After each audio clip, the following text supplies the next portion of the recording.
Hello everyone, स्वागत है आप सबका मेरी यूपीएससी प्रीलिम्स प्रैक्टिस सीरीज में। तो आज से हम शुरू कर रहे हैं यूपीएससी प्रीलिम्स की इम्पोर्टेंट क्वेश्चंस की सीरीज़।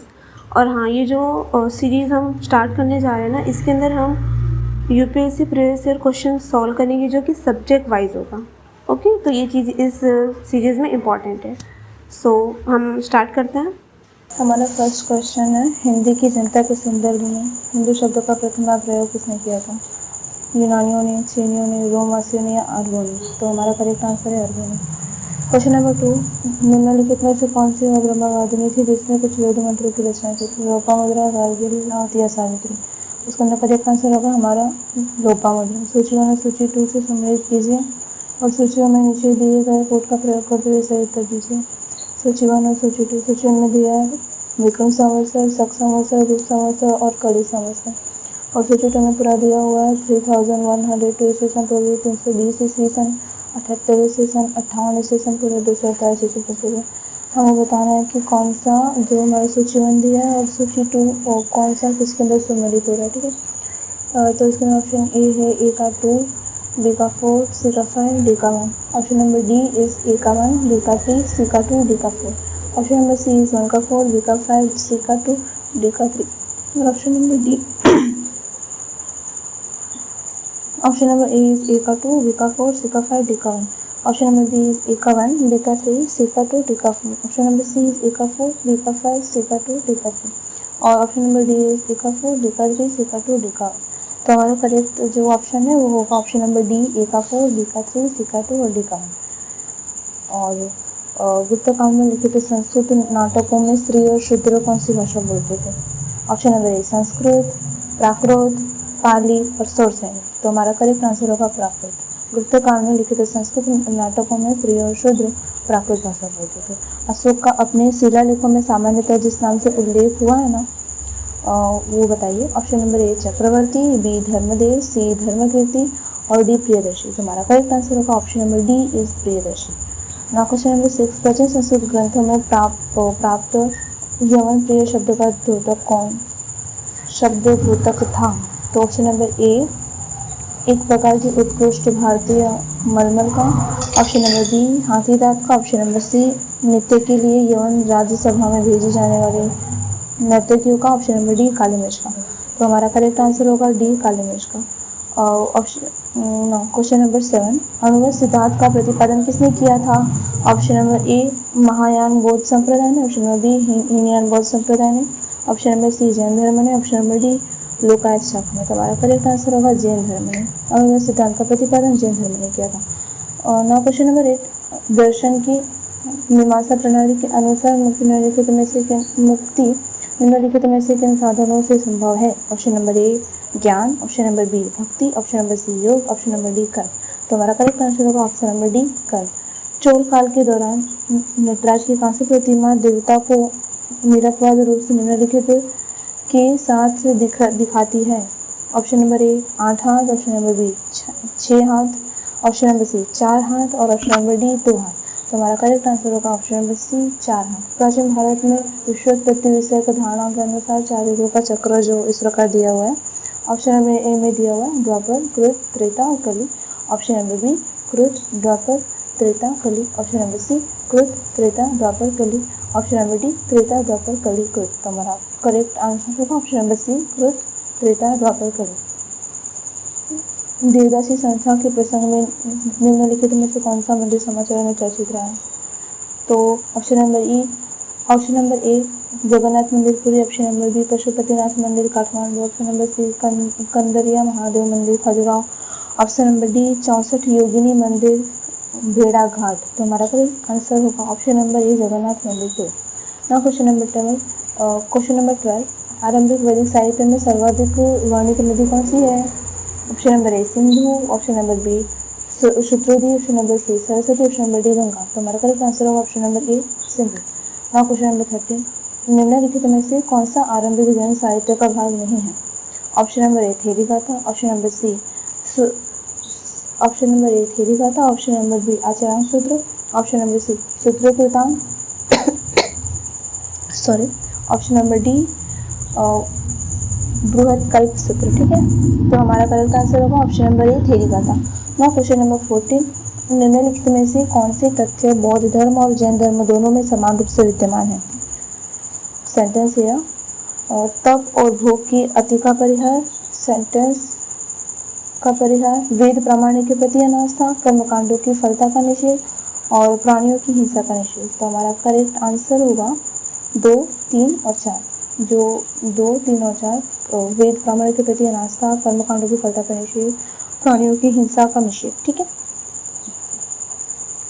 क्वेश्चन नंबर 15, प्राचीन भारतीय समाज के प्रसंग में निम्नलिखित में शब्दों में से कौन सा शब्द शेष 3 के वर्ग का नहीं है? कुल, वंश, गोत्र, इन तीनों का मीनिंग सेम होता है, तो इसमें जो अलग है वो हमारा सी, कोश। क्वेश्चन नंबर 16, निम्नलिखित में से कौन गुप्त काल में अपनी आयुर्विज्ञान विषय को रचनाओं के लिए जाना जाता है? Option number A, Saumilya, option number B, Shudraka, option number C, Shaunaka, option number D, Sushruta. तो हमारा करेक्ट आंसर होगा option number D, Sushruta. Now question number 17, निम्नलिखित में से किस मूर्ति कला में सदैव हरित स्तरित चट्टान शिष्ट का प्रयोग माध्यम के रूप में होता था? ऑप्शन नंबर ए, मौर्य मूर्ति कला, ऑप्शन नंबर बी, मथुरा मूर्ति कला, ऑप्शन नंबर सी, भरूच मूर्ति कला और ऑप्शन नंबर डी, गांधार मूर्ति कला। तो हमारा करेक्ट आंसर होगा ऑप्शन नंबर सी, भरूच मूर्ति कला। क्वेश्चन नंबर 18, सूची 1 और सूची 2 को सम्मिलित कीजिए तथा सूची में नीचे दिए गए कोड का प्रयोग करते हुए सही उत्तर का चयन कीजिए। तो हमारी सूची 1 में दिया है विशाखा दत्त, वरामियर, चरक, ब्रह्मगुप्त। सूची 2 में दिया है चिकित्सा, नाटक, खगोल विज्ञान और गणित। चलिए देखते हैं किसके अंदर कौन सा सही होगा। ऑप्शन नंबर ए, ए का 1, बी का 3, सी का 4, डी का 2। ऑप्शन नंबर बी, ए का 2, बी का 1, सी का 3, डी का 4। ऑप्शन नंबर सी, ए का 2, बी का 3, सी का 1, डी का 4 और ऑप्शन नंबर डी, ए का 3, बी का 4, सी का 1 और डी का 2। तो हमारा करेक्ट आंसर होगा ऑप्शन नंबर सी, ए का 2, बी का 3, सी का 1, डी का 4। विशाखा दत्त का नाटक, वरामियर का खगोल विज्ञान, चरक का चिकित्सा, ब्रह्मगुप्त का गणित, ठीक है। नाउ अनदर क्वेश्चन, प्राचीन भारत के निम्नलिखित ग्रंथों में से किसमें पति द्वारा परित्यक्त?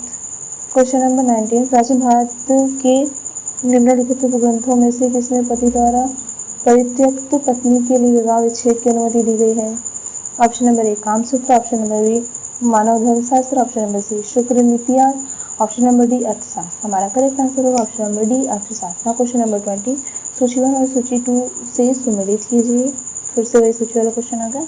सूची 1 और सूची 2 इसमें दिया गया है। सूची 1 में गुप्त, चंदेल, चालुक्य, पल्लव और सूची नंबर 2 में दिया है बादामी, पनमलई, खजुराहो और देवगढ़।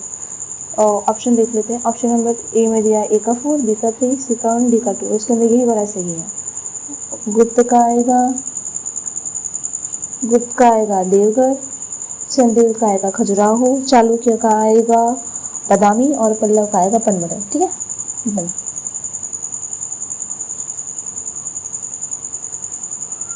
सही है। गुप्त का देवगढ़, चंदेल का खजुराहो, चालुक्य का बादामी और पल्लव का पनमलई, ठीक है ना। नाउ अनदर क्वेश्चन, निम्नलिखित वक्तव्य में से कौन सा एक वक्तव्य अशोक के प्रस्तर स्तंभों के बारे में गलत है? ऑप्शन नंबर ए, इन पर बढ़िया पॉलिश है, ऑप्शन नंबर बी, यह अखंड है, ऑप्शन नंबर सी, स्तंभों का सॉफ्ट शुंडाकार है और ऑप्शन नंबर डी, ये स्थापत्य संरचना के भाग है। तो हमारा करेक्ट आंसर हो जाएगा ऑप्शन नंबर डी, ये स्थापत्य संरचना के भाग है। प्राचीन भारत में निम्नलिखित में से कौन सी एक लिपि दाईं ओर से बाईं ओर लिखी जाती थी? ब्राह्मी, देवनागरी, शारदा, खरोष्टी। तो हमारा करेक्ट आंसर होगा option number B, Kharosthi. Question number 23, Nachiketa और यम के बीच सुप्रसिद्ध संवाद उल्लेखित है। ऑप्शन नंबर ए, छांदोग्योपनिषद में, ऑप्शन नंबर बी, मुंडकोपनिषद में, ऑप्शन नंबर सी, कठोपनिषद में, ऑप्शन नंबर डी, कैनोपनिषद में। तो हमारा करेक्ट आंसर होगा ऑप्शन नंबर सी, कठोपनिषद में। क्वेश्चन नंबर 24, मिलिंद पन्नू राजा मिलिंद और किस बौद्ध भिक्षु के मध्य संवाद के रूप में है? Option number A, Nagasena, option number B, Nagarjuna, option number C, Nagabhata, option number D, Kumar Bhatt. तो हमारा करेक्ट आंसर होगा ऑप्शन नंबर ए, नागसेन। निम्नलिखित में से क्वेश्चन नंबर 25, निम्नलिखित में से किस एक राज्य देश में अशोक के व्यक्तिगत नाम का उल्लेख मिलता है? Option A, Kashi, option number B, Rukmini, option number C विशिष्ट कलिंग रजदेश and option number D is Maski. तो करेक्ट आंसर होगा option number D is Maski. निम्नलिखित मानचित्र में प्राचीन भारत में पाई जाने वाली 16 महाजनपदों में से 4 दर्शाए गए हैं, क्रमशः ए बी सी डी अंकित करके दिया गया है। तो ऑप्शन नंबर ए मत्स्य, चेदी, कुशल, अंग। Option number B Sursen, Avanti, वत्स, मगध। मत्स्य, अवंती, वत्स, अंग, सुरसेन, चेदी, कुशल, मगध। तो हमारा करेक्ट आंसर होगा ऑप्शन नंबर सी मत्स्य, अवंती, वत्स, अंग। ठीक है। Now question number 27। महायान बौद्ध धर्म में बोधिसत्व अवलोकितेश्वर को किस अन्य नाम से जाना जाता है? तो हमारा करेक्ट आंसर होगा पद्मपाणि के नाम से जाना जाता है। महायान बौद्ध धर्म में जो बोधिसत्व अवलोकितेश्वर थे उनको पद्मपाणि के नाम से भी जाना जाता है। Question number 28। गुप्त शासकों द्वारा जारी किए गए चांदी के सिक्के क्या कहलाते थे? तो वो रूपक कहलाते थे। हम डायरेक्टली आंसर देखते हैं ना, क्या पूरा ऑप्शन पढ़ना, क्योंकि ये शॉर्ट रिविजन के लिए वीडियो है तो उससे में काम आएगा। ठीक है ना, पूरा ऑप्शन बोलने की जरूरत नहीं है, आपको फटाफट से रिविजन होना चाहिए ना। Question number 29। सूची बनाओ, सूची 2 से सम्मिलित कीजिए। इसमें फिर से 2 सूचियाँ आ गई। पहली सूची में दिया है वरामिल, विशाखादत्त और शूद्रक, विहंग, और दूसरी सूची में दिया है प्रबंध, चिंतामणि, मृच्छकटिकम, बृहत संहिता, देवी चंद्रगुप्तम और विक्रमांक देवचरित। तो सारे ऑप्शन दिए हुए हैं और करेक्ट जो ऑप्शन है वो है ऑप्शन नंबर बी, एकत्र होगा। वरामिल, बृहत संहिता, विशाखादत्त का होगा देवी चंद्रगुप्तम, शूद्र का होगा मृच्छकटिकम, विल्हण का होगा ऑप्शन नंबर 5 विक्रमांक देवचरित। ठीक है। Now another question, question number 30। निम्नलिखित में से कौन सा प्राचीन भारत में व्यापारियों का निगम था? तो ऑप्शन नंबर डी मणिग्राम, जो कि व्यापारियों का निगम था। ठीक है ना। Now question number 31। पुलकेशिन प्रथम बादामी शिलालेख शक वर्ष 465 का दिनांकित है। यदि इसे विक्रम संवत में दिनांकित करना हो तो वर्ष होगा 601। Question number 32। यूनानी, कुषाण एवं शकों में कई ने हिंदू धर्म के स्थान पर बौद्ध धर्म को अपनाया था, क्योंकि जाति प्रथा से अभिभूत हिंदू धर्म की ओर वे आकर्षित नहीं हुए थे। Now question number 33। अशोक के जो प्रमुख शिलालेख संगम और राज्य के विषय में हमें बताते हैं उनमें सम्मिलित है 213वां 13वां शिलालेख। Question number 34। निम्नलिखित युगों में से सही सुमेलित कीजिए। फर्स्ट का दिया है मृच्छकटिकम, शूद्रक। सेकंड बुद्ध चरित, वसुबंधु, मुद्रा रक्षक, विशाखदत्त, हर्षचरित, बाणभट्ट। तो इसमें करेक्ट जो हमारी जोड़ बनेगा वो है केवल 3। जो फर्स्ट वाला है मृच्छकटिकम का शूद्रक बनेगा, मुद्रा राक्षस विशाखदत्त, मुद्रा राक्षस विशाखदत्त और हर्षचरित का बाणभट्ट। ठीक है, तो ये 3 हमारा सही है। भारत में निम्नलिखित के आने का सही कालानुक्रम क्या है? 4, 3, 2, 1। नगर संस्कृति, लोहे का हल, आहत मुद्रा और चांदी के सिक्के, और लास्ट वाला है सोने के सिक्के। सही भारत में लिखित जाने जाने वाले सही कालानुक्रम क्या है? तो सबसे पहले नगर संस्कृति आया, लोहे का हल आया, फिर आहत मुद्रा चांदी के सिक्के आए, उसके बाद सोने के सिक्के आते हैं। इस प्रश्न के वक्तव्य में कथन ए और दूसरे का कारण और कहा गया है। इन दोनों वक्तव्यों का सावधानीपूर्वक निरीक्षण करके प्रश्नों का उत्तर नीचे दिए गए पुट की सहायता से दीजिए। कथन है अशोक के राजों के अनुसार धार्मिक निष्ठा की अपेक्षा जनता के मध्य सामाजिक समरसता अधिक महत्वपूर्ण है। कारण भी कहता है कि उसने धर्म समझने के स्थान पर समदृष्टि से विचारों का प्रसार किया था। तो हमारा करेक्ट आंसर होगा ऑप्शन नंबर ए और आर दोनों ही सही हैं। आर ए की सही व्याख्या या फिर सही स्पष्टीकरण करता है। Question number 37। निम्नलिखित युगों में से कौन से सही सुमेलित हैं? निम्नलिखित युगों में से कौन से सही सुमेलित है? तो केवल 3 सही सुमेलित हैं। फर्स्ट वाला लोथल का प्राचीन बोधि क्षेत्र, फिर धर्मोपदेश, और फोर्थ वाला नालंदा बौद्ध अधिगम का महान पीठ। ना क्वेश्चन नंबर 38। निम्नलिखित प्राचीन भारतीय विद्रोहों में से कौन सा एक में खाद्यान्न को देश में संकट काल में उपयोग हेतु सुरक्षित रखने के बारे में प्राचीनतम शाही आदेश? ऑप्शन नंबर ए सागरा था, बताइए आपका करेक्ट आंसर होगा। Question number 39। मार्ग की संकल्पना अंग है। धर्मचक्र प्रवर्तन सूत्र की विषय वस्तु का, धर्मचक्र प्रवर्तन सूत्र की विषय वस्तु का अष्टांग मार्ग की संकल्पना अंग है। ठीक है। नाउ अनदर क्वेश्चन नंबर 40 दिया गया मानचित्र संबंधित है। अरब सागर बंगाल की खाड़ी, अरब सागर बंगाल की खाड़ी अशोक से उसके शासनकाल के अंतिम समय के दौरान, उसका ये ड्राइंग दिया हुआ है। ईसा की 3री शताब्दी में जबकि हुण आक्रमण से रोमन साम्राज्य समाप्त हो गया था, भारतीय व्यापारी अधिकाधिक निर्भर हो गए थे दक्षिण पूर्व एशियाई व्यापार पर। निम्नलिखित व्यक्ति भारत में किसी न किसी समय आए हैं, तो उनका क्रम बताना है। तो पहले कौन आया था? मेगास्थनीज आए थे, उसके बाद फायान आए थे, उसके बाद हैंसांग आए थे, उसके बाद इत्सेन आए थे। ठीक है, ये आपका होगा 4 क्रम। नाउ क्वेश्चन नंबर 43, निम्नलिखित में से कौन सा एक ईसा पूर्व 6वीं शताब्दी के प्रारंभ में भारत का सर्वाधिक शक्तिशाली नगर राज्य था? तो मगध। Option number 1। उसके बाद ईसा पूर्व 2वीं शताब्दी के प्रारंभ में उत्तरी अफगानिस्तान में स्थापित भारत यूनानी राज्य था बैक्ट्रिया। ठीक है, option number 1 Bactria. Now question number 45, आर्य शब्द इंगित करता है? तो ऑप्शन नंबर सी भाषा समूह को, आर्य शब्द भाषा समूह को इंगित करता है। गुप्त काल में उत्तर भारतीय व्यापार निम्नलिखित में से किस एक पत्तन से संचालित होता है? तो ताम्रलिपि से संचालित होता है। कथन ए, पांडिनेन किलनक्कु समूह, पांडिनेन किलनक्कु समूह को अहम एवं पूरम कविताएं संगम रचनाओं का अनुवर्तन है। और कारण भी, उन्हें प्रमुख संगम रचनाओं के विपरीत उत्तर संगम रचनाओं में सम्मिलित किया गया है। ऑप्शन नंबर ए और आर दोनों ही सही है तथा आर ए की सही व्याख्या करता है। ठीक है। नाउ क्वेश्चन नंबर 48, और कथन ये कहता है जैन धर्म की अहिंसा पर बल ने पुस्तकों को जैन धर्म अपनाने से रोका था। और कारण आर कहता है कृषि में कीटों एवं पीड़कों की हत्या होना शामिल है। नीचे दिए गए कुछ से सही उत्तर का चयन कीजिए। तो हमारा ए और आर दोनों ही सही है तथा आर ए की सही व्याख्या करता है। क्वेश्चन नंबर 49, कथन ए, प्राचीन भारत में सामंती व्यवस्था का अभ्युदय सैनिक अभियानों में देखा जा सकता है। और कारण आर कहता है गुप्त काल में सामंती व्यवस्था का पर्याप्त विस्तार हुआ। ए और आर दोनों सही है, किंतु ए आर की सही व्याख्या नहीं करता है।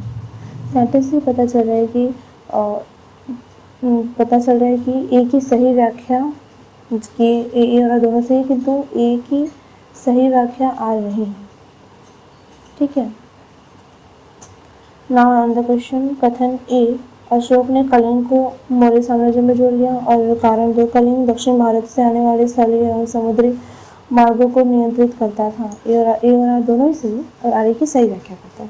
ठीक है। नाउ क्वेश्चन नंबर 51, भारत में प्रथम बार सैनिक शासन व्यवहार में लाया गया था ग्रीकों द्वारा। ठीक है। नाउ क्वेश्चन नंबर 52, सिकंदर के हमले के समय उत्तर भारत पर निम्नलिखित राजवंशों में से किस एक का शासन था? नंद का शासन था। क्वेश्चन नंबर 53, हॉयसल स्मारक पाए जाते हैं कहाँ पे? हॉलीवुड और बेलूर में। क्वेश्चन नंबर 54, निम्नलिखित में से कौन सा एक सही सुमेलित है? तो इसके अंदर सही सिर्फ एक ही सुमेलित है, जो है कुषाण गांधार कलाश्री। ठीक है।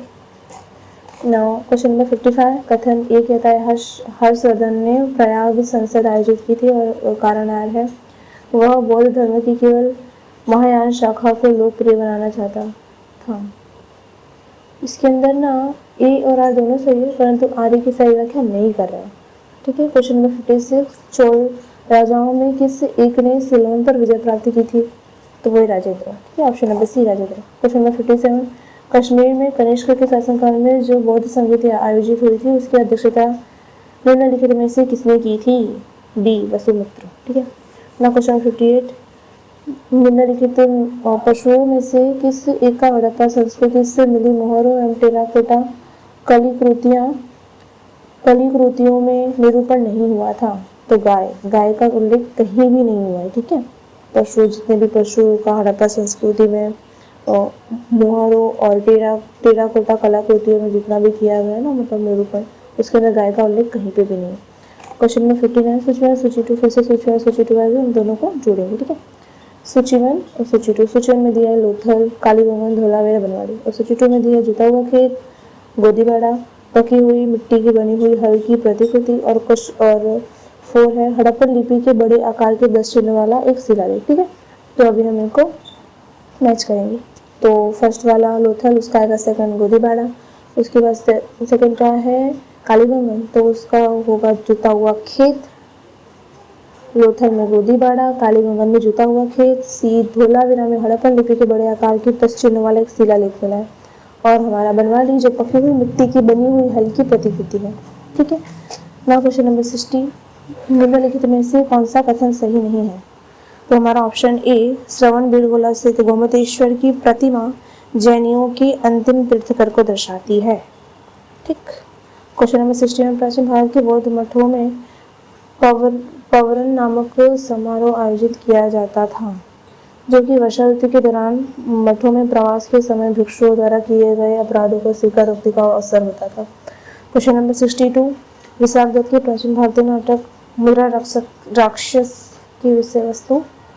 तो ऑप्शन नंबर डी हमारा सही। चंद्रगुप्त मौर्य के समय राज दरबार की दुर्लभ संधियों के बारे में। क्वेश्चन नंबर 63, नर्मदा नदी पर सम्राट हर्ष के दक्षिणावर्ती आगमन को रोका। ऑप्शन नंबर बी, पुलकेशिन द्वितीय ने। ठीक है, हमारा ऑप्शन नंबर बी इसके अंदर से पुलकेशिन द्वितीय ने रोका था। क्वेश्चन नंबर 64, निम्नलिखित कथनों पर विचार कीजिए। कथन 1 है, चौलों ने पांड्यों तथा चैर शासकों को पराजित करके प्रायद्वीपीय भारत पर प्रारंभिक मध्यकालीन समय में अपना प्रभुत्व स्थापित किया। और सेकंड दूसरा सेंटेंस है हमारा, चोलों ने दक्षिण पूर्वी एशिया के शैलेंद्र साम्राज्य के विरुद्ध सैन्य चढ़ाई की तथा कुछ क्षेत्रों को जीता। तो हमारा जो भी सेंटेंस दोनों ही हमारे दोनों सेंटेंस सही। ठीक है, नाउ 65, शुद्धोक द्वारा लिखी गई प्राचीन भारतीय पुस्तक मिच्छुकटिकम का विषय क्या था? तो उसका विषय था एक धनी व्यापारी और एक गणिका की पुत्री की प्रेम कथा। Option number A is correct. ठीक है, नाउ क्वेश्चन नंबर 66, निम्नलिखित कथा पर विचार कीजिए। सेंटेंस 1, वर्धमान महावीर की माता लिच्छवी की मुख्य चेता की पुत्री थी। और सेकंड वाला, गौतम बुद्ध की माता कौशल राजवंश की राजकुमारी थी। और थर्ड सेंटेंस, 23वें तीर्थकर पार्श्वनाथ बनारस से थे। तो हमारे इसके अंदर केवल 2 ही सेंटेंस सही है। कौन से? गौतम बुद्ध की माता कौशल राजवंश की राजकुमारी थी और 23वें तीर्थकर पार्श्वनाथ जो थे ना वो बनारस से थे। हमारा जो सेंटेंस 1 है ना वो गलत है। नाउ क्वेश्चन नंबर 67, निम्नलिखित कथन पर विचार कीजिए। सेंटेंस 1, अंतिम मौर्य शासक बृहदत्त की हत्या उनके प्रधान सेनापति पुष्यमित्र ने की थी। सेंटेंस 2, अंतिम शुंग राजा देवहूति की हत्या उनके ब्राह्मण मंत्री वासुदेव कण्व ने की और उसके राज सिंहासन को हत्या लिया था। और सेंटेंस नंबर 3 है, आंध्र ने कण्व राजवंश के अंतिम शासक को पदवंचित किया। तो इसके अंदर तीनों ही जो सेंटेंस हमारे हैं स्टेटमेंट तीनों ही सेम। ठीक है, नाउ क्वेश्चन नंबर 68, निम्नलिखित कथन पर विचार कीजिए। हमारा फर्स्ट वाला सेंटेंस है, चीनी तीर्थयात्री फायान ने कनिष्क द्वारा आयोजित की गई चतुर्थ महान बौद्ध परिषद 4th बुद्धिस्ट काउंसिल में भाग लिया था। और स्टेटमेंट 2, चीनी तीर्थयात्री इंसान हर्ष से मिला और इसे बौद्ध धर्म का प्रतिरोधी पाया। ठीक है, यहाँ हमारे दोनों ही सेंटेंस गलत है। ठीक है, उपरोक्त में से कोई भी सेंटेंस सही नहीं है। ओके, दोनों ही कथन गलत है। चतुर्थ बौद्ध संगति कनिष्क के समय कश्मीर में आयोजित की गई थी, जिसकी अध्यक्षता वसुमित्र ने की। चीनी यात्री फायान 399 ईस्वी सन से लेकर 414 ईस्वी सन चंद्रगुप्त द्वितीय के समय भारत आया था। और चीनी यात्री हंसांग 613 ईस्वी सन से लेकर 630 ईस्वी सन के मध्य हर्ष के समय भारत आया था और उसने हर्ष को बौद्ध धर्म का प्रतिरोधी नहीं बताया था। ठीक है, प्राचीन जैन धर्म के संबंध में निम्नलिखित कथनों पर कौन सा कथन सही है? हमारा कथन, बहुत सारे कथन दिए बट हम सिर्फ करेक्ट आंसर को टिक के और वही बोलेंगे। तो हमारा करेक्ट आंसर है ऑप्शन नंबर सी, प्रथम शतक ईस्वी सन पूर्व में जैन धर्म को कलिंग की राजा खारवेल का समर्थन मिला। ठीक है, नाउ क्वेश्चन नंबर 70, निम्नलिखित 4 वेदों में से किस एक में जादुई माया और वशीकरण का वर्णन किया गया है? तो एक ही हो सकता है, ऑप्शन नंबर सी अथर्ववेद। ठीक है, नाउ क्वेश्चन नंबर 71, निम्नलिखित में से कौन सा एक अन्य तीनों के समसामयिकी नहीं था? ऑप्शन नंबर ए बिंबिसार, गौतम बुद्ध, प्रसेनजित या ऑप्शन नंबर सी मिलिंद। तो हमारा करेक्ट आंसर होगा ऑप्शन नंबर सी मिलिंद। ठीक है ना। क्वेश्चन नंबर 72, निम्नलिखित में से किसने राष्ट्रकूट साम्राज्य की नींव रखी? तो हमारा करेक्ट आंसर होगा बी, दंतीदुर्ग राष्ट्रकूट साम्राज्य से कंसर्न रखता है। ठीक है ना। क्वेश्चन नंबर 73, प्राचीन नगर तक्षशिला निम्नलिखित में से किसके बीच स्थित था? तो ऑप्शन नंबर ए, सिंधु तथा झेलम के बीच स्थित था। प्राचीन काल के भारत पर आक्रामकों के संबंध में निम्नलिखित में से कौन सा एक सही कालानुक्रम है? तो ऑप्शन नंबर ए, यूनानी, शक, फिर कुषाण। ठीक है, तो ये हमारा सीक्वेंस हो जाएगा इसके लिए। क्वेश्चन नंबर 75, निम्नलिखित कथन पर विचार कीजिए। हमारा स्टेटमेंट 1 के तहत दक्षिण भारत के इक्ष्वाकु शासक बौद्ध मत के विरोधात्मक थे। स्टेटमेंट 2, पूर्वी भारत के पाल शासक बौद्ध मत के समर्थक थे। तो इसके अंदर केवल एक ही स्टेटमेंट सही है और वो है पूर्वी भारत के पाल शासक बौद्ध मत के समर्थक थे। ठीक है। पहला कथन सही नहीं है। आंध्र में शासन करने वाले इक्ष्वाकु वंश के अभिलेखों से पता चलता है कि इनके काल में बौद्ध विहार और बौद्ध मूर्तियों का निर्माण हुआ, अर्थात इक्ष्वाकु राजा बौद्ध धर्म के समर्थक थे। पूर्वी भारत के पाल शासक बौद्ध धर्म के समर्थक थे। नाउ क्वेश्चन नंबर 76, इलाहाबाद स्तंभ शिलालेख निम्नलिखित में से एक से संबंध रखता है, तो वो है Chandragupta. Option number D, Chandragupta, ये हमारा करेक्ट आंसर होगा। ठीक है। और कौशाम्बी इलाहाबाद अभिलेख जो कि इलाहाबाद में है, कौशाम्बी अभिलेख जो कि इलाहाबाद में समुद्रगुप्त के प्रशंसी पात्र के रूप में प्रसिद्ध है। समुद्रगुप्त के राजकवि हरिश्चंद्र ने इसको लिखा था। यद्यपि यह मूलतः अशोक द्वारा उत्कीर्ण अभिलेख था, परंतु इसकी संबद्धता समुद्रगुप्त से अधिक थी। ठीक है। क्वेश्चन नंबर 77, बोधायन प्रमेय, बोधायन शूल सूत्र किससे संबंधित है? तो ऑप्शन ए हमारा इसके अंदर करेक्ट होगा, समकोण त्रिभुज की भुजाओं की लंबाइयाँ, जिससे बोधायन प्रमेय संबंधित है। ठीक है। बोधायन प्रमेय समकोण त्रिभुज की भुजाओं की लंबाई से संबंधित है। क्वेश्चन नंबर 78, अनेकांतवाद निम्नलिखित में से किसका क्रोध सिद्धांत एवं दर्शन है? तो ऑप्शन बी हमारा सही होगा, जैन मत। अनेकांतवाद जैन मत का क्रोध सिद्धांत एवं दर्शन है। ठीक है। ऑप्शन नंबर बी इसमें करेक्ट होगा ना। क्वेश्चन नंबर 79, प्राचीन भारत में गुप्त काल से संबंधित गुफा चित्रांकन के केवल 2 उदाहरण उपलब्ध है। निम्नलिखित में से एक अजंता की गुफाओं में किया गया चित्रांकन है और गुप्त काल में चित्रांकन का दूसरा और श्रेष्ठ उदाहरण किस स्थान पर उपलब्ध है? तो हमारा ऑप्शन है बाघ गुफाएं। ठीक है ना। क्वेश्चन नंबर 80, भारत ने दक्षिण पूर्वी एशिया के साथ अपने आरंभिक सांस्कृतिक संपर्क तथा व्यापारिक संबंध बंगाल की खाड़ी के पार बना रखे थे। निम्नलिखित में से कौन सी बंगाल की खाड़ी इस उत्कृष्ट आरंभिक समुद्री देश की सबसे विश्वसनीय आख्या हो सकती है? तो इसका ऑप्शन नंबर डी सही होगा। ए और बी दोनों ही विश्वसनीय आख्या है। ऑप्शन नंबर ए में देखो दिया हुआ है, प्राचीन काल और मध्य काल में भारत के पास दूसरों की तुलना में अति उत्तम पोत निर्माण तकनीकी उपलब्ध थी। और ऑप्शन नंबर बी है, इस उद्देश्य के दक्षिण भारतीय शासकों ने व्यापारी और ब्राह्मण पुजारियों और बौद्ध शिक्षकों को सदा संरक्षण दिया था। Question number 81, question number 81, Jain दर्शन के अनुसार सृष्टि की रचना एवं पालन पोषण सार्वभौमिक आत्मा से हुआ है। ऑप्शन नंबर डी इसके अंदर करेक्ट है। क्वेश्चन नंबर 82, सिंधु घाटी सभ्यता के संदर्भ में निम्नलिखित कथन पर विचार कीजिए। स्टेटमेंट 1 कहता है यह मुख्यतः लौकिक सभ्यता थी तथा इसमें धार्मिक तत्व यद्यपि उपस्थित था, वर्चस्वशाली नहीं था। स्टेटमेंट 2 कहता है इस काल में भारत में कपास से वस्त्र बनाए जाते थे। ए और दो दोनों ही सही है इसके अंदर। ठीक है।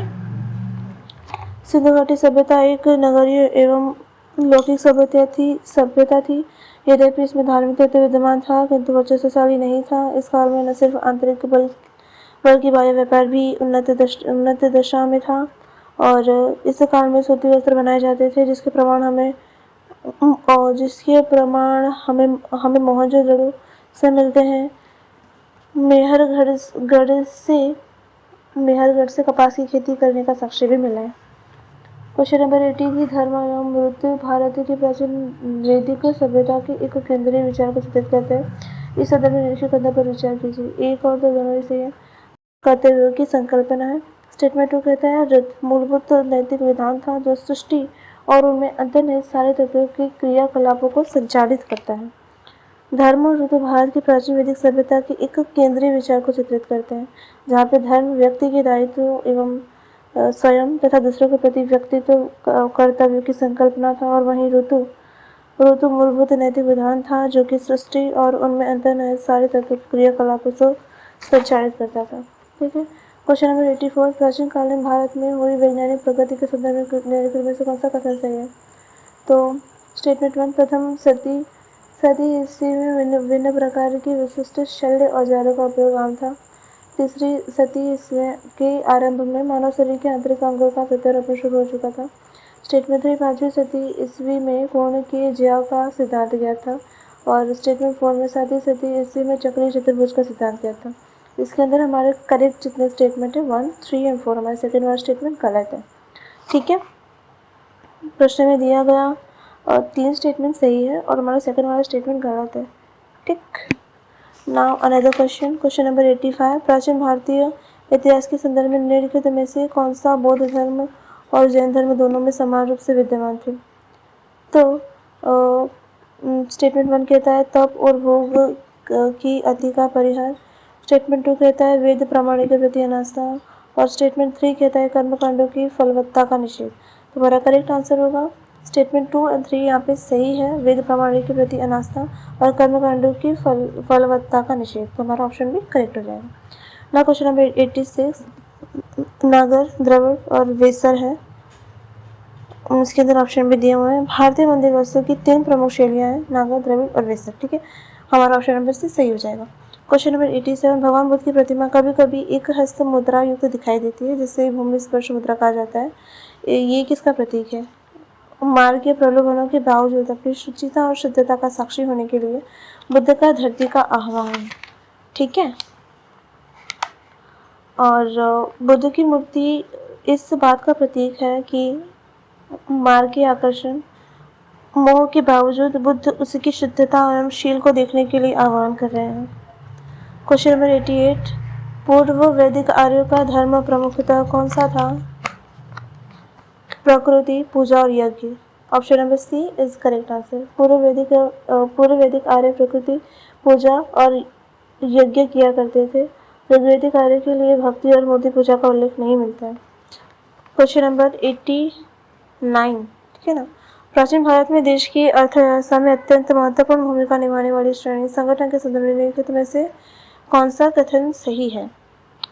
कथन 1 कहता है प्रत्येक श्रेणी राज्य की एक केंद्रीय प्राधिकरण के साथ पंजीकृत होती थी और प्रशासनिक स्तर पर राजा उनका प्रमुख होता था। स्टेटमेंट 2, श्रेणी ही वेतन, काम करने के नियमों, मानकों और कीमतों को सुनिश्चित करती है। और स्टेटमेंट 3, श्रेणी का अपने सदस्यों पर न्यायिक अधिकार होता था। तो हमारे 2 स्टेटमेंट सही है। क्वेश्चन नंबर 90, कुछ शैलकृत बौद्ध गुफाओं को चैत्य कहते हैं जबकि अन्य को विहार। दोनों में क्या अंतर है? चैत्य पूजा स्थल होता है और जबकि विहार बौद्ध भिक्षुओं का निवास स्थान होता है। Option B is correct. ठीक है ना। क्वेश्चन नंबर 91, भारत में दार्शनिक विचार के इतिहास के संदर्भ में सांख्य दर्शन के बारे में निम्नलिखित कथनों पर विचार कीजिए। तो इसमें कथन 2 सही है खाली। सांख्य का मानना है कि यह आत्मज्ञान ही है जो मुक्ति की ओर ले जाता है, किसी बाहरी प्रभाव या घटक नहीं है। ठीक है। तो हमारा इसके अंदर ऑप्शन भी करेक्ट हो जाएगा। और सांख्य योग के अनुसार आत्मज्ञान से मुक्ति संभव है। अधिकांशतः अन्य सभी भारतीय दर्शन अपने प्रमुख आधार के रूप में इसे अपनाते हैं। सांख्य दर्शन पुनर्जन्म में विश्वास करता है और सांख्य दर्शन के अनुसार प्रत्येक व्यक्ति को भोग, अपवर्ग और जन्म से तब तक गुजरना पड़ता है जब तक कि केवल्य की प्राप्ति नहीं हो जाती है। ना क्वेश्चन नंबर 92, निम्नलिखित में से कौन सा एक बौद्ध मत में निर्माण अवधारणा की सर्वश्रेष्ठ व्याख्या करता है? तो ऑप्शन नंबर ए, तृष्णारूपी अग्नि का शमन। ठीक है। इसके अंदर हमारा ऑप्शन नंबर ए करेक्ट हो जाएगा। सांख्य योग के अनुसार आत्मज्ञान से मुक्ति संभव है। अधिकांशतः अन्य सभी भारतीय दर्शन अपने प्रमुख आधार के रूप में इसे अपनाते हैं। सांख्य दर्शन पुनर्जन्म में विश्वास करता है। सांख्य दर्शन का प्रत्येक व्यक्ति को भोग देते हैं। ठीक है। क्वेश्चन नंबर 92, निर्वाण की अवधारणा की सर्वप्रथम व्याख्या भगवान बुद्ध ने की थी 556 से लेकर 486 BC। भगवान बुद्ध केवल मात्र 35 वर्ष की उम्र में एक ज्ञानमय प्रबुद्ध अवस्था में पहुंचे थे, जहाँ पे उन्हें परम सत्य का ज्ञान हुआ था। निर्वाण शब्द का अर्थ होता है बुझ जाना, अर्थात लोभ का बुझ जाना, घृणा का बुझ जाना, सांसारिक माया मोह के बुझ जाने का संकेत है। मन और भावनाओं से इन विकारों का जब तक अंत होता है तब ज्ञान बुद्धि उजागर होती है, क्योंकि मन या मस्तिष्क तब मुक्त है, ज्ञान या मस्तिष्क तब मुक्त है और आनंदित है। जिसने भी इस सत्य को जाना है वह संसार में सबसे सुखी है। वह समस्त विकारों से दूर है, समस्त आसक्तियों से परे, निश्चिंत एवं शंका रहित है। उसकी मानसिक स्थिति उत्तम है। उसे बीते हुए कल को लेकर कोई पश्चाताप नहीं, वह आने वाले कल को लेकर भी आशंकित नहीं है। वह तो केवल वर्तमान में जीता है। वह जीवन के हर क्षण का आनंद लेता है। वह मैं से मुक्त है। उसमें आत्मभ्रम जैसे कोई तृष्णा नहीं है। उसने परमानंद को अनुभव किया है। क्वेश्चन नंबर 93, निम्नलिखित में से कौन सा लक्षण सिंधु सभ्यता के लोगों को सही चित्रण नहीं करता है? इसके अंदर केवल 2 हमारा सही आएगा, सही चित्रण करता है। तो इसके अंदर हमारा ऑप्शन स्टेटमेंट 2 ही सही है। केवल वे देवी देवताओं दोनों की पूजा करते हैं। ठीक है, सिंधु सभ्यता के लक्षण में एक तो ये हो गया। और सिंधु सभ्यता के लोगों के विशाल महल और मंदिर नहीं होते थे, बल्कि उनकी सभ्यता ईंटों से बने शहरी घरों के कारण उल्लेखनीय थी। सिंधु सभ्यता के दौरान लोगों के घर बहुमंजिला होते थे। शहर की अफवाह तंत्र काफी उन्नत प्रकार के होते थे। सिंधु सभ्यता के लोग शांति प्रिय थे। वे कभी किसी युद्ध में शामिल नहीं होते थे। ऐसा माना जाता है कि भूकंप जैसी किसी प्राकृतिक आपदा में संस्कृति सभ्यता का विनाश हुआ था। और कुछ इतिहासकारों का यह मानना है कि आर्यों के आक्रमण तथा समुद्री सतह में परिवर्तन की वजह से इनका खात्मा हुआ था। ठीक है, क्वेश्चन नंबर 94, निम्नलिखित में से कौन सा कथन जैन सिद्धांत के अनुरूप है? तो हमारे जो तीनों ही सेंटेंस है वो जैन सिद्धांत से अनुरूप है। स्टेटमेंट 1, धर्म को विनष्ट करने का सुनिश्चित मार्ग तपस्या है। और स्टेटमेंट 2, प्रत्येक वस्तु में चाहे वह सूक्ष्मतम कण हो आत्मा होती है। और स्टेटमेंट 3, कर्म आत्मा का विनाशक है और अवश्य उसका अंत करना चाहिए। ठीक है, हमारे यहाँ पे तीनों ही सेंटेंस है। ये जैन सिद्धांत के अनुरूप स्वाध्याय परमः तपः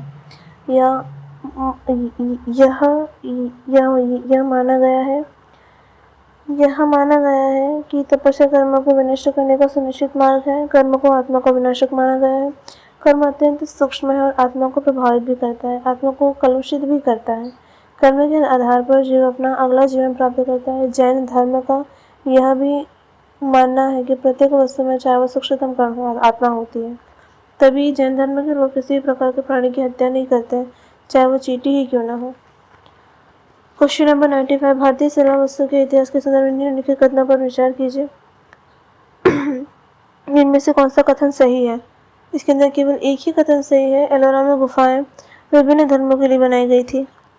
ठीक है, इसके अंदर केवल एक ही कथन सही है। एलोरा की गुफाएं 5 से 10 शताब्दी के बीच में बनाई गई थी। इनमें उप गुफाएं भी थी, जिनके अंदर 12 बौद्ध गुफाएं, 17 हिंदू गुफाएं और 5 जैन गुफाएं थी। और इन गुफाओं का आपस में एक साथ अवस्थान करना इस बात की साक्षी देता है कि इतिहास के इस दौर में धर्मीय एकता बरकरार थी। क्वेश्चन नंबर 96, भारत की यात्रा करने वाले चीनी यात्री युआन च्वांग ने तत्कालीन भारत की सामान्य दशाओं एवं संस्कृतियों का वर्णन किया। इस संदर्भ में निम्नलिखित में से कथनों का विचार कीजिए। पुट का प्रयत्न करके प्रयोग करो और सही उत्तर चुनिए। तो स्टेटमेंट, इसके अंदर केवल 2 ही स्टेटमेंट सही है, स्टेटमेंट 2 और 3। स्टेटमेंट 2 कहता है, जहाँ तक अपराधों के लिए दंड का प्रश्न है, अग्नि, जल व विष द्वारा सत्य परीक्षा किया जाना ही किसी भी व्यक्ति की निर्दोषता एवं दोष के निर्णय के साधन थे। और स्टेटमेंट 3 कहता है कि व्यापारियों के नौघाटों एवं नाकों पर शुल्क देना पड़ता था। शुल्क देने के बाद वे व्यापार के लिए जा सकते थे। सामाजिक अपराधों के लिए इस समय अपराधी के नाक, कान व हाथ काट दिए जाते थे। सत्य परीक्षा के लिए अग्नि, जल व विष का प्रयोग किया जाता था। छोटे मोटे अपराधों के लिए जुर्माना भरना पड़ता था। ठीक है, क्वेश्चन नंबर 97, भारत के सांस्कृतिक इतिहास के संदर्भ में नृत्य एवं नाट्य कला की एक मुद्रा जिसे त्रिभंग कहा जाता है, प्राचीन काल में आज तक भारतीय कलाकारों को अति प्रिय रही। निम्नलिखित में से कौन सा एक कथन इस मुद्रा को सर्वोत्तम रूप से वर्णित करता है? हमारा ऑप्शन ए ही इसे सर्वोत्तम रूप से वर्णित करता है, जो कहता है एक पांव मोड़ा जाता है और देह थोड़ी किंतु विपरीत दिशा में कटी हुई ग्रीवा वक्रीय मुद्राओं में होती है। आपने ये वाली मुद्रा आई थिंक देखी होगी त्रिभंग। कोई नहीं, मैं दिखा दूंगी, डोंट वरी। भगवान श्री कृष्ण को हमने ज़्यादातर समय त्रिभंग मुद्रा में देखा है। श्री कृष्ण बांसुरी बजाते हुए इस मुद्रा में खड़े होते हैं, इसलिए कृष्ण को त्रिभंग मुरारी भी कहा जाता है। अब तो आपने देख ही लिया होगा। नाउ क्वेश्चन नंबर 98, निम्नलिखित ऐतिहासिक स्थलों पर विचार कीजिए। अजंता की गुफाएं, लेपाक्षी मंदिर और सांची स्तूप। कौन सा निम्नलिखित उपरोक्त में से कौन सा भित्ति चित्रकला के लिए भी जाना जाता है? तो केवल एक और दो, अजंता की गुफाएं और लेपाक्षी मंदिर। ठीक है, भित्ति चित्र के लिए सांची स्तूप को नहीं जाना जाता है। अजंता की गुफाएं भित्ति चित्रकला के निदर्शन पाए गए गुफा नंबर 1, 2, 16 एवं 17 में यह चित्रकला देख सकते हैं। इनमें से कुछ चित्रकलाएं वाकाटक साम्राज्य के राजा हरिसेन ने अपनी इच्छा से निर्मित कराई थी और ये चित्रकला जादू की कहानियां बताती हैं। लेपाक्षी मंदिर भित्ति चित्रकला के लिए प्रसिद्ध है, जिसे विजयनगर राज्य के राजाओं ने बनवाए थे। सांची स्तूप में बहुत सी सुंदर मूर्तियां हैं जिन्हें भित्ति चित्रकला यहाँ देखने को नहीं मिलती है। ठीक है, क्वेश्चन नंबर 99, भारतीय इतिहास की कला एवं संस्कृति के संदर्भ में निम्नलिखित पर विचार कीजिए। तो इसके अंदर हमारे केवल दो ही युग में सही है, पहला और तीसरा। तो पहला क्या लिखा है? कई लोगों के साथ बुद्ध के महापरिनिर्वाण की एक भव्य प्रतिकृति, जिसमें ऊपर कई दिव्य संगीतकारों और नीचे उनके अनुयायियों की दुखद आकृतियां हैं। ये कहाँ पे? अजंता में है। It's relate with Ajanta. उसके बाद थर्ड वाला जो जोड़ है वो सही है। अर्जुन की तपस्या और अब्लिक और गंगा का अवतरण, विशाल शिलाखंड की सतह पर गढ़ी गई प्रतिमा, ये आया हुआ है मामल्लपुरम। ठीक है, और बीच वाला दिया है देवी पृथ्वी की गहरी एवं विश्रृंखला जल से बचाते हुए चट्टान पर उकेरी गई विष्णु के वराह अवतार की एक विशाल प्रतिमा, माउंट आबू। हमारा सेकंड वाला गलत है, प्रथम वाला सही है। अजंता की गुफा नंबर 17 में बुद्ध के परिनिर्वाण की स्थिति को पत्थरों में प्रतिबिंबित किया गया, जिसमें दिव्य संगीतकार ऊपर की ओर तथा सुखकर मुद्रा में उनके अनुयायियों को नीचे की ओर दर्शाया गया है। और दूसरा युग्म गलत है, क्योंकि विष्णु के वराह अवतार द्वारा देवी पृथ्वी की रक्षा भयंकर प्रलय द्वारा मामल्लपुरम में चट्टानों पर उकेरी गई प्रतिमा में दर्शित है। तीसरा तो ऑलरेडी सही है, क्योंकि मामल्लपुरम की शैल प्रतिमा में अर्जुन की तपस्या, गंगा का अवतरण का दृश्य उकेरा गया है। क्वेश्चन नंबर 100, भारत में बौद्ध इतिहास, परंपरा एवं संस्कृति के संबंध में निम्नलिखित गुणों पर विचार कीजिए। तो इसके अंदर केवल दो ही युग में सही है। पहला टाबो मठ और मंदिर संकुल, जिसमें डायरेक्टली कनेक्ट होगा स्पीति घाटी अवस्थान। ठीक है, हमारे यहाँ पे दो चीज़ें हैं, विख्यात तीर्थस्थल और अवस्थान। तो विख्यात तीर्थस्थल केवल 1 और 3 ही जोड़ सही है। तो पहला टाबो मठ और मंदिर संकुल स्पीति घाटी, और थर्ड वाला है अल्वी मंदिर संकुल लद्दाख। ठीक है, टाबो मठ और मंदिर संकुल स्पीति घाटी में स्थित है। अलची मंदिर संकुल लद्दाख में स्थित है। लोचसो लाखांग मंदिर नको हिमाचल प्रदेश में स्थित है, किंतु चास्कार घाटी जम्मू तथा कश्मीर में है। ठीक है, ना क्वेश्चन नंबर 101, निम्नलिखित में से कौन सा एक भारतीय षड्यंत्र का भाग नहीं है? सी लोकायत और कापालिक भारतीय षड्दर्शन। क्वेश्चन नंबर 101, निम्नलिखित युग्म में से कौन सा एक भारतीय षड्दर्शन का भाग नहीं है? तो ऑप्शन नंबर सी लोकायत एवं कापालिक भारतीय षड्दर्शन का भाग नहीं है। क्वेश्चन नंबर 102, भारत के संप्रतीक के नीचे उत्कीर्ण भारत की राष्ट्रीय आदर्शोक्ति सत्यमेव जयते कहाँ से ली गई है? तो मुंडक उपनिषद से सत्यमेव जयते ली गई है।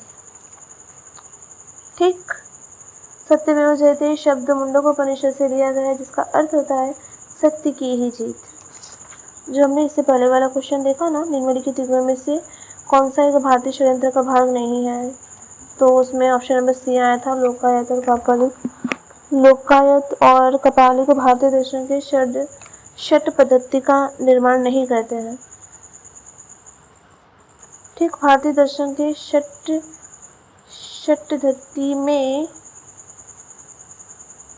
पद्धति में शामिल है सांख्य, योग, न्याय, वैशेषिक, मीमांसा और वेदांत। सांख्य का होगा प्रकृति तथा पुरुष, योग का होगा प्रकृति से पुरुष की मुक्ति, न्याय का होगा तार्किक विश्लेषण, वैशेषिक का होगा ब्रह्मांड की वास्तविक तथा वस्तुगत दर्शन, मीमांसा का होगा साहित्य तथा वेद के ब्राह्मण भागों का विश्लेषण, वेदांत का होगा यह भारतीय दर्शन का चरमोत्कर्ष है। भारतीय संविधान की दूसरी अनुसूची में परिलब्धियों पर भत्ते, विशेषाधिकार और इससे संबंधित प्रावधान पांचवी अनुसूची में अनुसूचित और जनजातीय क्षेत्रों के प्रशासन तथा नियंत्रण के बारे में उपबंध तथा आठवीं अनुसूची में संविधान द्वारा मान्यता प्राप्त भाषाओं का उल्लेख किया गया है। ठीक, नाउ हमारा नेक्स्ट क्वेश्चन है 102 हो गया और 103 पूछे। निम्नलिखित राज्यों में से किसका संबंध बुद्ध के जीवन से था? निम्नलिखित में से किसका संबंध बुद्ध के जीवन से था? तो हमारे कौशल और मगध दोनों का ही संबंध बुद्ध के जीवन से था। ठीक है, बुद्ध का जन्म कौशल राज्य के लुम्बिनी में हुआ था। बुद्ध का परिनिर्वाण कुशीनारा जो कि मगध राज्य में है वहाँ पे हुआ था, और अवंती में बुद्ध का पदार्पण कभी नहीं हुआ था। कंधार पाकिस्तान और अफगानिस्तान के पश्चिमी भाग में है जहाँ पे बुद्ध कभी नहीं गए। क्वेश्चन नंबर 104, भारत की कला एवं पुरातात्विक इतिहास के संदर्भ में निम्नलिखित में से किस एक का सबसे पहले निर्माण किया गया था? तो ऑप्शन नंबर बी, धौली स्थित शैलकृत हाथी जिसका सबसे पहले निर्माण करवाया गया था। ठीक है ना। भुवनेश्वर स्थित लिंगराज मंदिर का निर्माण 11वीं शताब्दी 1025 से लेकर 1040 ईस्वी से ययाति प्रथम के द्वारा कराया गया था। और धौली जो कि उड़ीसा में स्थित शैलकृत हाथी का निर्माण मौर्य शासक के अशोक के काल में 250 ईसा पूर्व के आसपास हुआ था। महाबलीपुरम स्थित शैलकृत स्मारकों का निर्माण 7वीं एवं 8वीं शताब्दी में पल्लव शासन काल में हुआ था। उदयगिरी विदिशा एवं मध्य प्रदेश हम कह सकते हैं, जो कि विदिशा में आया हुआ है, मध्य प्रदेश की स्थित 12 प्रतिमा का निर्माण करते काल चंद्रगुप्त द्वितीय द्वारा करवाया गया था। ना क्वेश्चन नंबर 105, प्राचीन भारत की निम्नलिखित पुस्तकों में से किस एक में शुंग राजवंश का संस्थापक के पुत्र की प्रेम कहानी है? तो वो तो केवल एक ही है, मालविकाग्निमित्रम। क्या नाम है? मालविकाग्निमित्र। ठीक है।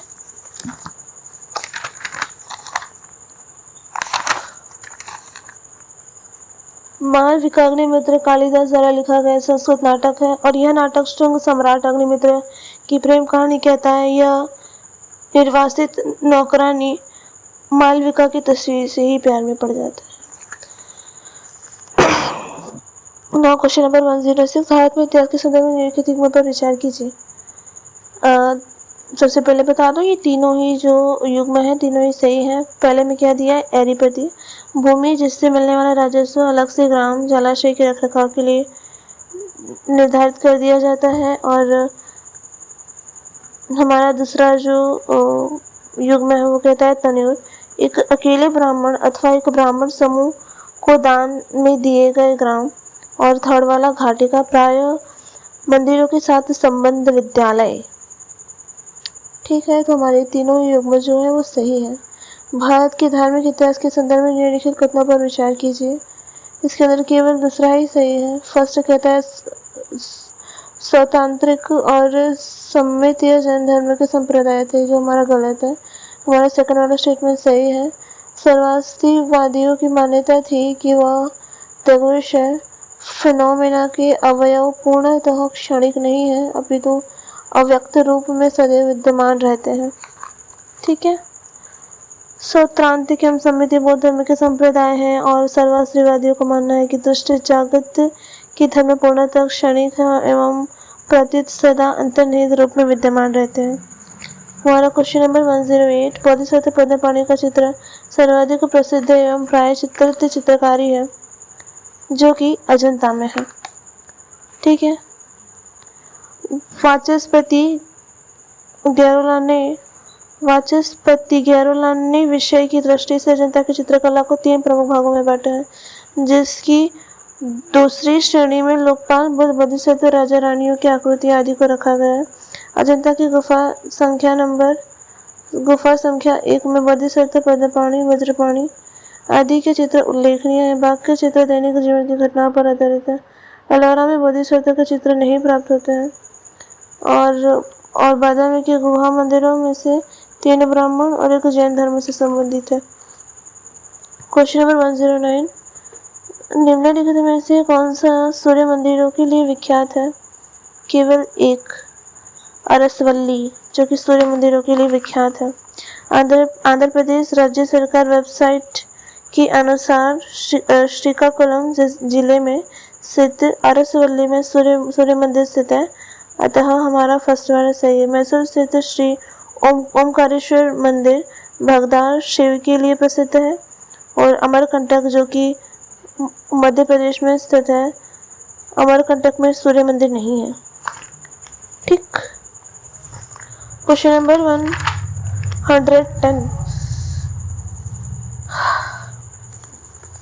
क्वेश्चन नंबर 110, ऋग्वेद कालीन आर्य एवं सिंधु घाटी के लोगों की संस्कृति के बीच अंतर के संबंध में निम्नलिखित कथनों पर विचार कीजिए, कौन सा सही है? तो इसके अंदर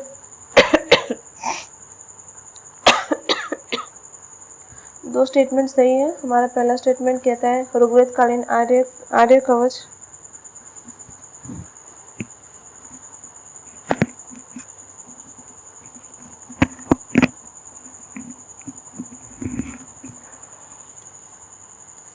ऋग्वेद कालीन आर्य कवच और शीर्षस्त्राण का उपयोग करते थे, जबकि सिंधु घाटी सभ्यता के लोगों में इनके उपयोग का कोई साक्ष्य नहीं मिलता है। और तीसरा हमारा स्टेटमेंट है ऋग्वेद कालीन आर्यों ने घोड़ों को पालतू बना लिया था, जबकि इस बात का कोई साक्ष्य नहीं मिलता कि सिंधु घाटी के लोग इस पशु को जानते थे। ठीक है। ऋग्वैदिक काल के लोग आर्य कवच और शीर्षस्त्राण का प्रयोग करते थे। वे युद्ध प्रिय थे, किंतु सिंधु घाटी सभ्यता के लोग शांति प्रिय थे तथा उनके द्वारा कवच और शीर्षस्त्राण के प्रयोग का कोई साक्ष्य प्राप्त नहीं है। सिंधु घाटी सभ्यता के लोगों को स्वर्ण, चांदी, ताम्र और कांस्य का ज्ञान था, जिसके साक्ष्य प्राप्त होते हैं, किंतु उन्हें लोहे का ज्ञान नहीं था। सिंधु घाटी के लोग घोड़े से परिचित थे, किंतु सिंधु स्थल लोथल से घोड़े की लघु मूर्ति और तथा सुरकुटेदार से घोड़े की अस्थियां प्राप्त हुई हैं, अतः कथन 1 और 3 सही है। क्वेश्चन नंबर 111, निम्नलिखित में से कौन सा एक काकतीय राज्य में अति महत्वपूर्ण समुद्र पत्तन था? तो ऑप्शन नंबर बी, मोटुपल्ली। ऐतिहासिक ग्रंथों के अनुसार वर्तमान कृष्ण जिला में एक समुद्र पत्तन था जो कि मोटुपल्ली के नाम से जाना जाता था तथा जो गणपति राज्य का भाग था। एक काकतीय और शासकों के लिए अति महत्वपूर्ण था। 1289 से 93 के मध्य भारत के दौरे पर रहने वाला मार्को पोलो ने मटफिली के रूप एक राज्य का वर्णन किया था, जिसकी शासक रुद्रमा देवी थी। क्वेश्चन नंबर 112, भारत की धार्मिक प्रथाओं के संदर्भ में स्थानकवासी साम्राज्य का संबंध किससे था? तो जैन मत से उसका संबंध था। स्थानकवासी श्वेतांबर जैन संप्रदाय का एक उप संप्रदाय था। इसकी स्थापना 1653 के आसपास लवजी नामक एक व्यापारी ने की थी तथा इस संप्रदाय की मान्यता है कि भगवान निराकार है, अतः यह किसी मूर्ति की पूजा नहीं करते हैं। ठीक है ना। क्वेश्चन नंबर 113, भारतीय इतिहास के संदर्भ में निम्नलिखित में से कौन भावी बुद्ध है जो संसार की रक्षा हेतु अवतरित होंगे? तो होगा हमारा option C is correct, Maitreya. बौद्ध दर्शन में उल्लेखित परलोक सिद्धांत के अनुसार मैत्रेय शब्द का शाब्दिक अर्थ होता है भावी बुद्ध, और मैत्रेय बुद्ध पांचवें बुद्ध के रूप में होंगे जिनका आविर्भाव इस युग में होगा। इस प्रकार मैत्रेय बुद्ध को भविष्य बुद्ध के रूप में भी जाना जाता है, जो अभी तक इस युग में प्रकट नहीं हुआ है। विभिन्न बौद्ध सूत्रों जैसे कि अमिताभ सूत्र, साथ ही कमल सूत्र के अनुसार मैत्रेय बुद्ध को अजिता कहा जाता है, और इस प्रकार मैत्रेय भावी बुद्ध है जो कि संसार की रक्षा हेतु अवतरित होंगे। ठीक है ना। क्वेश्चन नंबर 114, निम्नलिखित युग्मों पर विचार कीजिए। हमारे पास दो युग्म है, पहले में शिल्प दिया है और दूसरे में किस राज्य की परंपरा है वो बताया गया है। ओके, तो इसके अंदर हमारा केवल एक ही सही है, पुथुकुली शॉल, जो कि तमिलनाडु से बिलोंग करता है। ठीक है, पुथुकुली शॉल जो कि तमिलनाडु से बिलोंग करता है। सुजनी कढ़ाई महाराष्ट्र से नहीं, बिहार से बिलोंग करता है। उप्पा पड़ा जामदानी साड़ी कर्नाटक से नहीं, आंध्र प्रदेश से बिलोंग करता है। ठीक है, इस तरीके से हमारा इसमें ऑप्शन नंबर 1 करेक्ट हो जाएगा, केवल एक ही सही है, बाकी के दो मैंने बता दिए। क्वेश्चन नंबर 115, निम्नलिखित युग्मों पर विचार कीजिए। परंपरा और राज्य, कौन सी परंपरा और कौन से राज्य से बिलोंग करती है। तो फर्स्ट होगा चपचार कूट त्योहार, मिजोरम से बिलोंग करता है, और खोमजोम परवा गाथा गीत जो कि मणिपुर से बिलोंग करता है, और थर्ड है थांगटा नृत्य जो कि सिक्किम से नहीं, मणिपुर से बिलोंग करता है। ये एक मणिपुर का मार्शल आर्ट है। ठीक है ना। क्वेश्चन नंबर 116, निम्नलिखित में से कौन सा एक हड़प्पा स्थल नहीं है। सौगोरा जो कि हड़प्पा स्थल नहीं है। सौगोरा उत्तर प्रदेश के वर्तमान गोरखपुर जिले में अवस्थित है। यहाँ पाए गए अभिलेख चंद्रगुप्त मौर्य के शासनकाल के हैं। सागोरा अभिलेख में सूखे से पीड़ित प्रजा को राहत देने की बात कही गई है। क्वेश्चन नंबर 117, नमः शिवाय, नमः शिवाय, नमः शिवाय। प्रस्तर रूप चित्र के साथ राणियों अशोक, राजा अशोक उल्लेखित है, तो वो जगह है कंगनहल्ली। कंगनहल्ली कर्नाटक के सन्नदी से लगभग 3 किलोमीटर दूर है तथा एक महत्वपूर्ण बौद्ध स्थल है, जहाँ पे एक प्राचीन महास्तूप बौद्ध स्थल मिला है, यहाँ के खंडहर हो चुके बौद्ध स्तूप के अशोक का पहला उत्कीर्ण चित्र महिला परिचारिकाओं और रानियों से घिरा हुआ है प्रकट किया गया था, और उत्खनन में पाए जाने वाले यहाँ के सबसे महत्वपूर्ण खोज में राया अशोक नाम का एक पत्थर की नक्काशीदार स्लैब शामिल है। ठीक है। क्वेश्चन नंबर 118, निम्नलिखित पर विचार कीजिए। हमारा 1 कहता है बुद्ध में देवत्वारोपण, सेकंड बोधिसत्व के पथ पर चलना, और थर्ड वाला मूर्ति उपासना तथा अनुष्ठान। उपयुक्त में से कौन सी विशेषताएं महायान बौद्ध मत की है। तीनों ही महायान बौद्ध मत की हैं। ठीक है। भगवान बुद्ध के निर्वाण के 100 वर्षों बाद बौद्धों में मतभेद उभर कर सामने आने लगे थे, और वैशाली में संपन्न द्वितीय बौद्ध संगति में थेर भिक्षुओं ने मतभेद करने वाले भिक्षुओं को संघ से बाहर निकाल दिया। अलग हुए इन भिक्षुओं ने उसी समय अपना अलग संघ बना लिया और स्वयं को महासंघिक नाम दिया। उन्होंने निकाला था उन्हें हिंद सांघिक नाम दिया।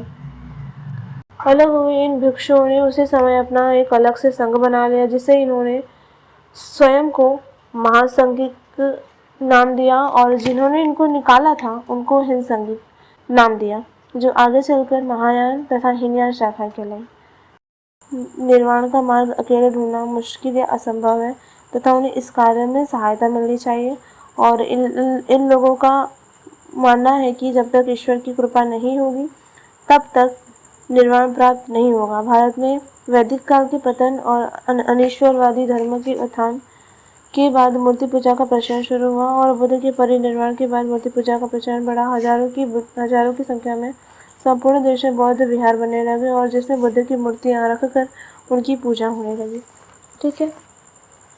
क्वेश्चन नंबर 119, गुप्त काल के दौरान भारत में बलात् श्रम के संदर्भ में वृष्टि के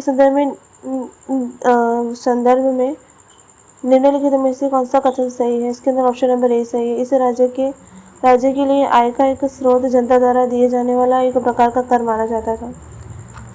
जिसे हम बलात्श्रम कहते थे। समकालीन लेखों में वृष्टि बेगार का भी उल्लेख मिलता है। संभवतः इस काल में यह भी एक प्रकार का कर था और इसे राज्य के लिए आय का एक स्रोत माना जाता था। वात्सायन के काम सूत्र में पता चलता है कि गांवों में किसान स्त्रियों को मुखिया और घर के विभिन्न प्रकार के काम जैसे कि अनाज रखना, घर की सफाई, खेतों पर काम करना आदि करने के लिए बाध्य किया जाता था और इसके बदले में उन्हें कोई मजदूरी भी नहीं मिलती थी। कुछ विद्वान इस विवरण के आधार पर गुप्त काल में दृष्टि के व्यापक रूप से प्रचलित होने का निष्कर्ष निकालते हैं। क्वेश्चन नंबर 120, किसके राज्य में कल्याण मंडप की रचना मंदिर निर्माण का एक विशिष्ट अभिलक्षण है? तो वह है विजयनगर। विजयनगर राज्य में कल्याण मंडप की रचना मंदिर निर्माण का एक विशिष्ट अभिलक्षण है। विजयनगर साम्राज्य कला की हर विद्या का पोषक रहा है। संगीत, साहित्य और स्थापत्य सभी क्षेत्रों में इस शासन के दौरान उल्लेखनीय विकास हुआ है। द्रविड़ कला के अंतर्गत गणना किए जाने के बावजूद यह कहा जा सकता है कि विजयनगर ने मंदिर वास्तुकला में कई नए तत्व जोड़े। विजयनगर दौर में एक नवीन मंडप चलन में आया जिसे कल्याण मंडप कहा गया। इस गर्भगृह के बगल में एक खुला प्रांगण होता था जिसमें देवी देवताओं से संबंधित समारोह एवं विवाहोत्सव आदि आयोजित किए जाते थे। क्वेश्चन नंबर 121, भारत के सांस्कृतिक इतिहास के संदर्भ में पारमिता शब्द का सही विवरण निम्नलिखित में से कौन सा है? परिपूर्णता जिनकी प्राप्ति से बौद्ध चित्रपथ प्रशस्त हुआ। बौद्ध धर्म में परिपूर्णता या कुछ गुणों का चरमोन्नयन की स्थिति को पारमिता या पारमिता कहा गया है। बौद्ध धर्म में इन गुणों का विकास पवित्रता की प्राप्ति, कर्मों को पवित्र करने की आदि के लिए की जाती है ताकि साधक अनावृत जीवन जीते हुए भी ज्ञान की प्राप्ति कर सके।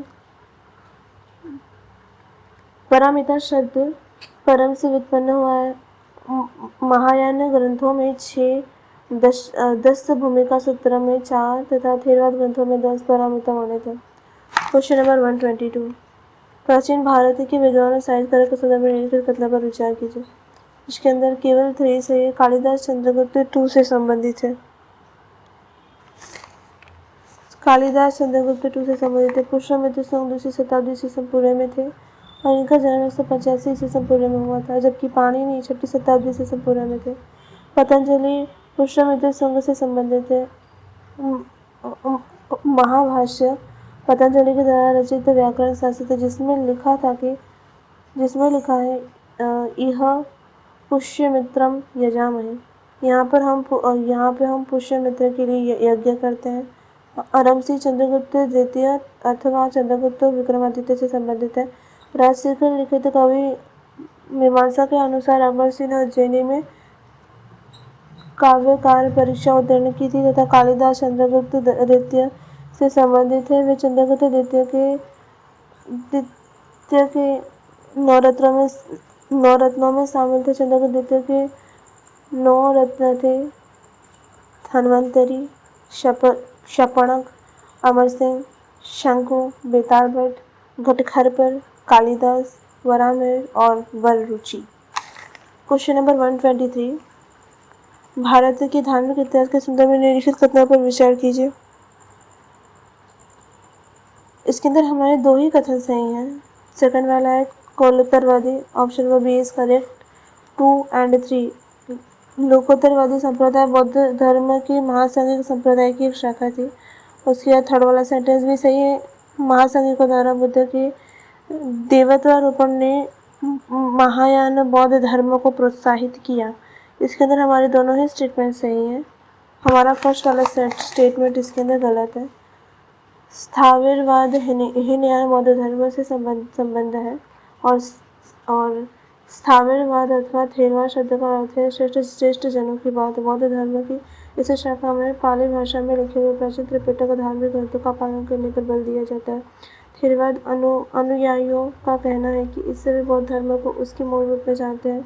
इनके लिए तथागत बुद्ध एक महापुरुष अवश्य है, लेकिन कोई देवता नहीं है। वे उन्हें पूछते नहीं है, न ही उनके धार्मिक समारोह में बुद्ध पूजा करते हैं। जहाँ पे महायान बौद्ध परंपराओं में देवी देवताओं जैसे बहुत से दिव्य जीवों को माना जाता है। वहाँ पर थेरवाद बौद्ध परंपराओं में ऐसी किसी हस्ती को पूजा नहीं जाता है। थेरवादियों का मानना है कि हर मनुष्य को स्वयं ही निर्वाण का मार्ग ढूंढना होता है।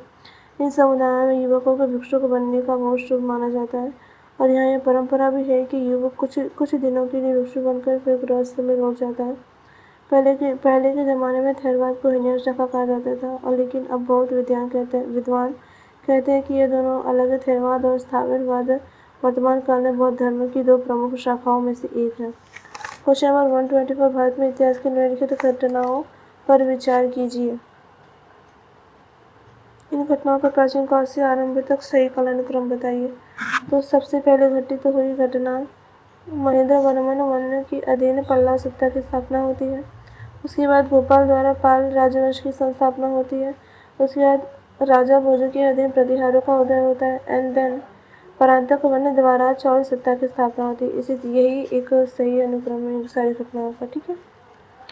और राजा भोज के अधीन प्रतिहारों का उदय रामभद्र 833 ईस्वी से लेकर 836 ईस्वी ने नागभट्ट द्वितीय का स्थान प्राप्त किया था। मिहिर भोज 836 ईस्वी से लेकर 886 ईस्वी ने पश्चिम बंगाल से पूर्व और दक्षिण से नर्मदा की सीमा तक प्रतिहार प्रभुता का विस्तार किया। महेंद्र वर्मन के तहत पल्लव शक्ति की स्थापना। महेंद्र वर्मन 571 ईस्वी से लेकर 630 ईस्वी के शासनकाल के दौरान पल्लव एक प्रमुख शक्ति बन गए। चौल शक्ति की स्थापना 907 से लेकर 950। पाल वंश की स्थापना गोपाल द्वारा की गई थी। वह एक स्थानीय सरदार था जो कि 8वीं शताब्दी में मध्य के अराजकता के दौर में सत्ता में आया था, ठीक है। नाउ क्वेश्चन नंबर 125, निम्नलिखित में से कौन सा उपवाक्य उत्तर हर्षकालीन स्रोतों में प्रायः उल्लिखित हुंडी शब्द के रूप में परिभाषित किया गया है। विनय पत्र, जो हमारा हुंडी जो शब्द है ना वो विनिमय पत्र के लिए इस शब्द का यूज होता है। जो लोग कॉमर्स से होंगे उन्हें पता होगा, बहुत ही ईजी आंसर है। अनदर क्वेश्चन, भारत के इतिहास के संदर्भ में खुल्यावाप और द्रोणवाप शब्द क्या निर्दिष्ट करते हैं? ये भूमाप निर्दिष्ट करते हैं। गुप्त काल में भूमि की माप का पैमाना था निर्वतन, खुल्यावाप, द्रोणवाप और आड़वाप। खुल्यावाप इज इक्वल टू एक खुल्यावाप इज इक्वल टू 8, द्रोणवाप इज इक्वल टू 32 आड़वाप, ठीक है। ऐसे इसका कैलकुलेशन चलता है। नाउ क्वेश्चन नंबर 127, निम्नलिखित में से किस शासक ने अपनी प्रजा को इस अभिलेख के माध्यम से परामर्श दिया था? कोई भी व्यक्ति जो अपने संप्रदाय को महिमा मंडित करने की दृष्टि से अपने धार्मिक संप्रदाय की प्रशंसा करता है या अपने संप्रदाय के प्रति अत्यधिक भक्ति के कारण अन्य संप्रदाय की निंदा करता है या अपितु अपने संप्रदाय को गंभीर रूप से हानि पहुंचाता है। ऐसा अशोक ने अपनी प्रजा को इस अभिलेख के माध्यम से परामर्श दिया था कि जो भी व्यक्ति दूसरे के धर्म की बुराइयां करता है वो सामने वाले के धर्म को हानि नहीं पहुंचाता, वो अपने ही धर्म को हानि पहुंचा रहा होता है, ठीक है। यह उदाहरण अशोक के एक शिलालेख मुख्य स्तंभ लेख 12 से लिया गया है। इसमें अशोक का संपादन है कि जो कोई भी अपने धर्म की प्रशंसा करता है वह अत्यधिक भक्ति के कारण करता है और दूसरों को इस विचार के साथ निंदा करता है, मुझे अपने धर्म का महिमा मंडल करने दो, केवल अपने ही धर्म को हानि पहुंचाता है। इसलिए संपर्क धर्मों के बीच अच्छा है। दूसरों द्वारा प्रतिपादित सिद्धांतों को सुनना और उनका सम्मान करना चाहिए। राजा प्रियदर्शी भगवान की प्रिय इच्छा है कि सभी अन्य धर्मों के अच्छे सिद्धांतों को अच्छी तरीके से वो सीखें, ठीक है। क्वेश्चन नंबर 128, भारत के इतिहास के संदर्भ में निम्नलिखित जगहों पर विचार कीजिए। प्रसिद्ध स्थल है और वर्तमान राज्य है। भिलसा मध्य प्रदेश में है। द्वार समूह महाराष्ट्र गलत है। गिरिनगर गुजरात सही है। थानेश्वर उत्तर प्रदेश गलत है, ठीक है। तो हम देखते हैं कैसे गलत है और कैसे सही है। मध्यकाल में विदिशा शहर को भिलसा के नाम से भी जाना जाता था और विदिशा भारत के मध्य प्रदेश राज्य का एक प्राचीन शहर था। यह प्राचीन काल में बेस नगर के रूप में जाना जाता था और द्वार समुद्र आधुनिक हेलविड का प्राचीन नाम था। यह होयसल वंश के राजाओं की राजधानी था जो वर्तमान कर्नाटक क्षेत्र पर शासन करते थे। गुजरात में जूनागढ़ के निकट गिरनार पर्वत है और गिरनार का प्राचीन नाम है गिरिनगर था। और गिरनार मुख्यतः जैन मतावलंबियों का एक पवित्र स्थान है और जहाँ पे मल्लीनाथ और नेमिनाथ के मंदिर बने हुए हैं। यहीं पर सम्राट अशोक का एक स्तंभ भी है। थानेसर या थानेसर हरियाणा का एक ऐतिहासिक नगर एवं हिंदुओं का तीर्थ है। यह सरस्वती नदी के तट पर स्थित है। थानेसर एक पुराना शहर है जो कुरुक्षेत्र जिला में सरस्वती नदी के तट पर स्थित है। यह शहर दिल्ली में 160 किलोमीटर की दूरी पर स्थित है। इस शहर पर हर्षवर्धन के पिता प्रभाकर वर्धन के द्वारा शासन किया गया था और यह वर्धन वंश के पहले शासक थे और इनकी राजधानी थानेश्वर थी जो वर्तमान में थानेश्वर में स्थित है।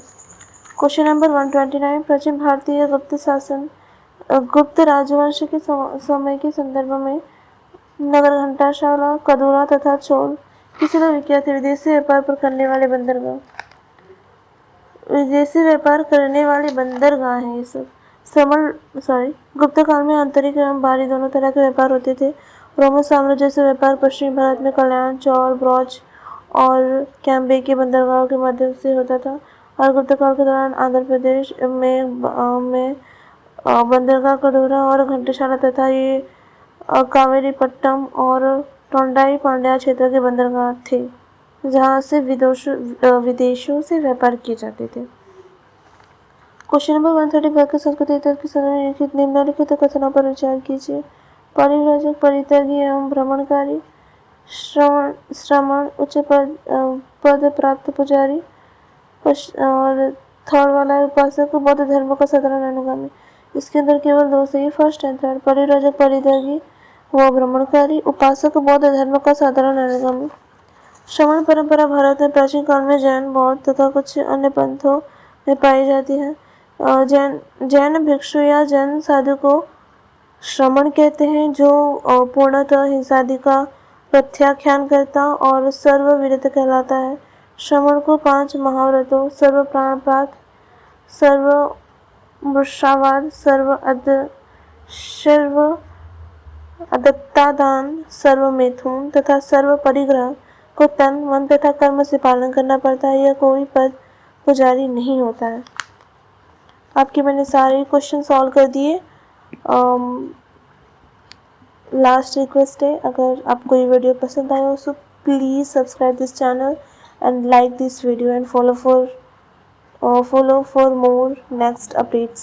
Thank you so much for watching this video. Bye bye. Thank you.